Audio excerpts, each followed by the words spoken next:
His royal wokeness, King Charles, has shown a bit of uncharacteristic backbone and kicked Prince Andrew, nonce of York, out of Buckingham Palace, where he had an apartment and offices. Quite right too, given that Buckingham Palace is one of the UK's leading tourist attractions. You wouldn't want an alleged rapist of teenage girls on the premises, would you? I mean, fair's fair. He's no longer facing criminal proceedings for allegedly raping Virginia Giuffre 3 times when she was 17 because his mummy paid Giuffre £12 million to drop the charges against him. So the great news for rapists everywhere is that you can get away with it as long as your mum's got enough money to bail you out. If your mum's got enough money, you can be as rapey as you like and not go to prison for it.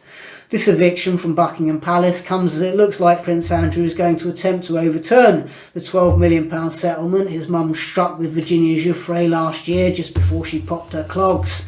He's planning on challenging the settlement because Giuffre recently dropped a separate sexual abuse claim against the US lawyer Alan Dershowitz, admitting that she may have made a mistake in claiming he'd abused her as a teenager, making herself seem somewhat unreliable. I mean, never mind the fact that Prince Andrew gave an incredibly shifty, hugely incriminating interview with the BBC, claiming that he wasn't with Giuffre at the time when it was alleged that he had been, because he was actually at Pizza Express Woking with his daughter. An unlikely scenario that he went to strenuous lengths to defend with all sorts of mental gymnastics that made sense only to him. The man is surely innocent, and he's got 12 million quid for anyone who says he isn't.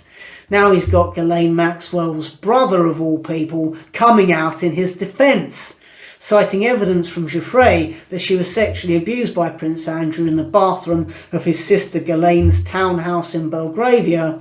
Ian Maxwell claims that that couldn't possibly be the case because the bathtub in question is far too small for sexual frolicking.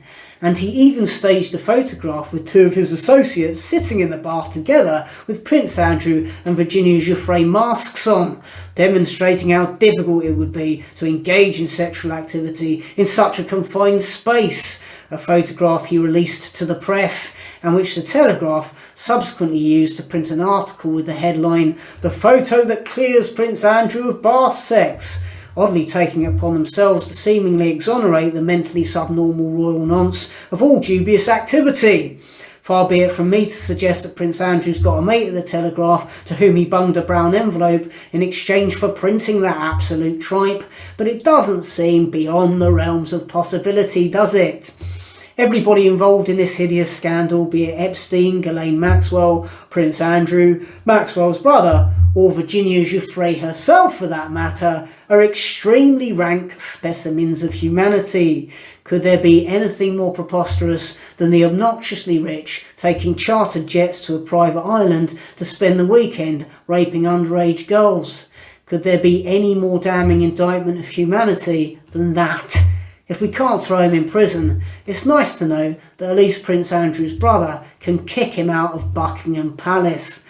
I don't hold out much hope for the success and popularity of King Charles's coming reign, but he's certainly dealt with his royal nonce of a sibling in exactly the right way. Please do like and subscribe and support my content by following the link below this video. I'm doing a live date in Southampton on the 8th of April, a ticket link for which you can also find beneath this video. Thanks for watching.